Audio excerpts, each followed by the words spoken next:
All right, everyone. Hello, good morning, good afternoon, and good evening to wherever you may be.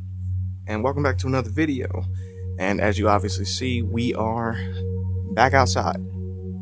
And the camera mount is actually doing well, so I'm kind of glad about that. To quickly explain the title of the video, I kind of finished a very big sketchbook that was it kind of just took me a year to finish all the pages because they were just so big, and I ended up going front and back on a lot of pages as well. So instead of being 20 pages, it ended up being 40. So yeah. And lastly, since I did it last year with the previous sketchbook, I wanted to draw on the cardboard. I think that's actually what this is. And so that's what I did. I wasn't sure what I wanted to do about it, but I wanted to use the actual texture and the surface of the cardboard to make a skin tone. So I ended up doing that. And here we have this monk in a robe/shroud, hence the video. This actually didn't take as long as I thought. The pre-sketch I did for it was kind of off, so I ended up correcting a couple things and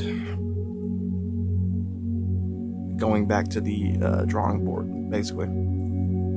But once I started inking everything, it started to line up, and I was listening to a lot of music at the time, so that kind of got me pumped to finish it in one session instead of multiple, which was super helpful.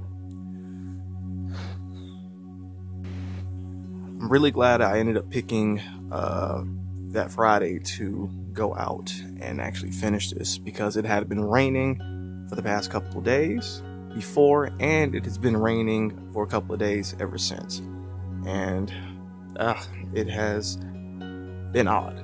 Can't really get outside sometimes because of the rain, or at least I just don't want to damage my materials.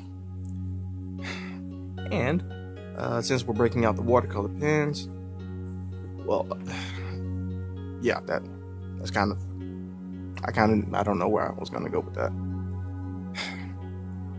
Well, I think that's the end of that.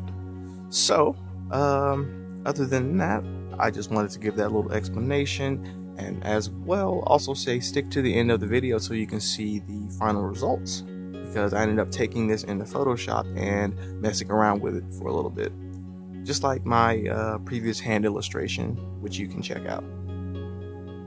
So yeah, other than that, I will catch you all later.